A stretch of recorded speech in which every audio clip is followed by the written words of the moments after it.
Welcome to the Phil Steele Tour with Selections, Phil Steele Plus Tour with Selections. Up for you today, we've got 2 FCS plays.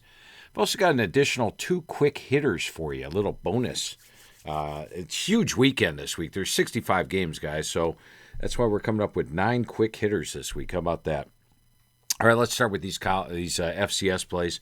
And as you know, the FCS selections, 27-15 on the year so far. And we're going to take a look at Illinois State against Southeast Missouri State Redhawks. All right, let's see what we got going here. Now, the thing we find is that Illinois State for this game is -3. So Illinois State's the road team and -3 in this game. And here's what we got. Illinois State's actually the number 12 seed in the FCS playoffs, but had to decline the home game because they host the Illinois State High School Championships at their stadium this weekend. Now, last week, we cashed with an easy winner on Illinois State, -1.5 against North Dakota. As you see here, the final score, 35-13. The Redbirds never trailed. They were up 35-10 in the fourth quarter and finished with a 420-266-yard edge. Now, SEMO won the Big South OVC Championship, and they are 9-3, but they've lost 2 of their last 3, while Illinois State has won the last 5. SEMO lost last week to Tennessee State 28-21, and they also lost at Lindenwood, who is only 5-7. Let's go take a quick glance at Lindenwood here, see what they're about. Then we'll come back to there. Lindenwood. Okay, 1, 2, 3, 4. Yep, 5-7, and yet they beat Southeast Missouri State as one of their wins. All right, that's good to know. And once again, on the left here, we're going to put Illinois State. And Illinois State... these two have 4 common foes. Against the common foes, Illinois State is plus 21.5 points per game and plus 50 yards per game. SEMO is plus 14.8 points per game and plus 28 yards per game. Now, Illinois State's played the tougher schedule, number 16 versus number 65, and their losses are to North Dakota State, Missouri State, and Iowa. Those are 3 really good teams. The last 4 weeks, AGG has Illinois State by 15.4. It's 83.8. And keep in mind, the beautiful thing about the last 4 weeks, you ignore all the stuff that happened. It just tells you the current form of the team, and it's right here on the ratings. So the last 4 weeks has them at 83.8, and they're at 66. Give them the 2-point home edge, 68. That's 15.4, says the last 4 weeks. My computer has Illinois State by 10. And they're only a 3-point favorite. So we're going back to the Redbirds this week to get their first playoff winner. We're going with Illinois State, 34, Southeast Missouri State, 24. Click back over here. A couple quick notes for you. If you are interested in getting the magazine for the playoffs, the magazines, you just go to the store right here. You can get the FCS magazine for just $25. That gives you 2 full pages on every single team. If you'd like to get Phil Steele Plus access, it's right here. I've got a little discount for you on today's tape. And then also my single edition of the college football press box is also available. 6 best bets this week in there. 3 from me, 3 from the computer. Yesterday we did have 1 best bet go. It was Georgia Tech, plus the points over Georgia. And then this is your menu. Now, if you're interested in FCS information, you just click here. You get the team pages as I showed you. You want ATS logs? Look at this. You get a complete logs on every single FCS team. That'll really help you come playoff time. And then other things that you can get on the FCS version, click here. You could get the average game grades for the season. We see North Dakota State at the top, Montana State. Here's Missouri State. Is that what we're talking about? No, Illinois State, sorry. Find where Illinois State is on this. Well, anyway, it's right on your team pages. Let me click back for a second, see what else we got here. FCS information, you get the pass efficiency defense, and this includes the opponent rating, which our regular one does. And also for FCS information, you get the FCS standings, links of interest, etc. And if you're interested in the NFL, I don't really follow the NFL. But in the NFL, we've got all this on the site. We do have folks here that do the Inside the Press Box for the NFL. And here is a breakdown of what you get. You get the last 10 years over-under records. How'd you like this for every NFL team? It's right there on Phil Steele Plus. Individual player stats if you're a fantasy football player. You can go back in past years as well. Hey, how did this guy do against the Steelers last year or whatever? It's all right here. You've got that, and it goes back and back and back. This goes all the way back, including those individual player stats, all the way back to 2009. And then you, of course, have got the last 20 years logs right here, and that takes you back. It's sort of like, we've got these in the magazine. I don't have an NFL magazine, but here you go. And even down here, this tells you who the coach was and all the different stats. So if you are interested in the NFL, we've got that on Phil Steele Plus. But let's get back to our team pages, and we'll get to the second game for this week. And let's get to it. Oh, here, we'll come out here for the second game. And the second game is Central Connecticut State at Rhode Island. So we're going to go to our FCS team pages. And remember, I got 2 quick hitters coming up, and they will be really quick hitters.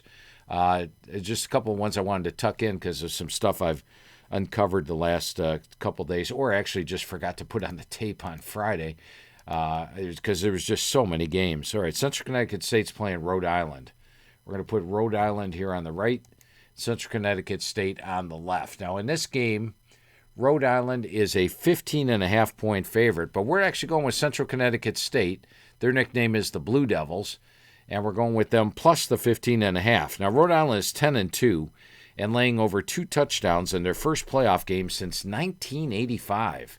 You could go back and take a look at all these FCS games. We only take you back to 2010. Well, actually, we take you back to 2006, but 1985, this is their first playoff game. They are only plus 12 yards per game this year. Right here, you can see they're only plus 12 yards per game, so not a dominant team. And they've only won 1 game all year by more than 14 points. If you go down the line, it would be this one here. They won by 17. Other than that, haven't won a game by more than 14. Now, Central Connecticut State is 7-5, but their only loss by more than 4 points was against Central Michigan. So they play a lot of close games. Central Connecticut State led Long Island 21-17 in the fourth quarter, but lost by 3, and actually had a 335 to 297 yard edge.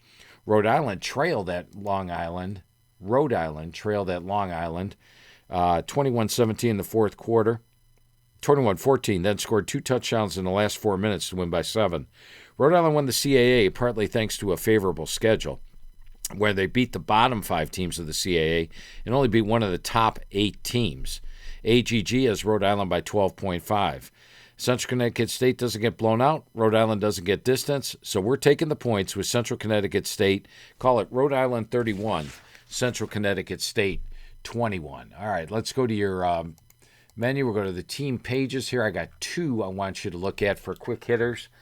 And by the way, let me go back to the FCS for just one more minute and show you what's on these team pages. Let's go to North Dakota State. And you click here and get the last 6 years ATS logs. How about that on every team? Nobody has FCS logs. We do. And you, of course, get individual player stats on every single player. And that goes back 5 years. And that's all available in the FCS. But we're going to FBS team pages now. The first quick hitter, we're going to go to the MAC play. We're going to put Eastern Michigan here. They are an away dog, and you guys are familiar with this. Eastern Michigan is a great away dog. If we put them over here, we can see that as an away dog. You take away this 5, 7, and 1. They are 28-9 as an away dog. We've used them many times on the tour. They are an away dog. They are getting a bunch of points here against Western Michigan. Eastern is getting 7 points against Western Michigan, so we're going to go with Eastern Michigan, and they are plus 7 against Western Michigan. One of the great away dogs. I've used them many times here on the tour, and look at this. They're actually plus 3 yards per game in MAC play. They're minus 5 yards per game. And the thing I want to point out about Western, they started out 4-0, but it was against Ball State, Akron, Buffalo, Kent.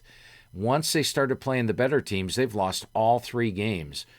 So note that, and we're going to go with Eastern Michigan plus 7 over Western. The other one I want to point out, and we're going to put Cincinnati on the right. And Cincinnati is actually a home underdog this week. Let me just double check the line there. Take a look, see if I can find a line on that game. Cincinnati. Cincinnati is a 3.5 point dog against TCU this week at home. Now, it figures because they're off a couple of poor performances, and TCU's off a couple of great performances. But here's what I want to point out here. First of all, this West Virginia game, look at this. They had a 436 to 248 yard edge, 24 to 10 first down edge. They were done in by turnovers, really outplayed West Virginia. Then the last 2 weeks, they were at Iowa State, at Kansas State. Now, those are two of the best teams in the Big 12, and they were on the road. In those games, they were only outgained by 33 and 54 yards. So, yes, they're on a 4-game losing streak. One was at Colorado, who's right at the top of the Big 12 standings right now. And so they've played 3 of the top teams in the Big 12 on the road and outplayed West Virginia at home. Prior to that, they beat Arizona State, who could very well be in the Big 12 title game, at home. They beat Houston 34-0 at home and blew a lead against Pitt. Now, TCU's looked great the last 2 weeks, but look who they played. Oklahoma State at home, Arizona at home. That's 2 of the worst teams in the Big 12 at home. Now they got to go on the road, the same road where they lost to Baylor by 3 this year, lost to SMU by 24. So we're actually going to go with Cincinnati +3 over TCU as your second quick hitter here. There you do it. You get your FCS plays, 2 FCS plays today. You also get 2 bonus quick hitters for you. And I hope you're enjoying all these Phil Steele Plus tours we'll be putting out for you. Next week, I'll be back with the championship weekend. I want to take this time to thank you. Oh, let me give you a couple of specials here.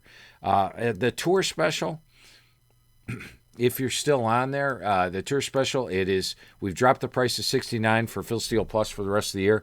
Take $10 off, use the code EXPERTWINS. And yes, you missed out on one best bet yesterday for the computer, but there's still 50 games today. You get 50 write-ups. My write-up, computer's forecast on each game. This should be 31 and 27. You can just use the code word BATTLE24 and get it for just $15. I showed you where to go for PressBox. All right, at this time, I'd like to thank you for taking the Phil Steele Plus tour with me, and I'll be back with you next week with the conference championship games.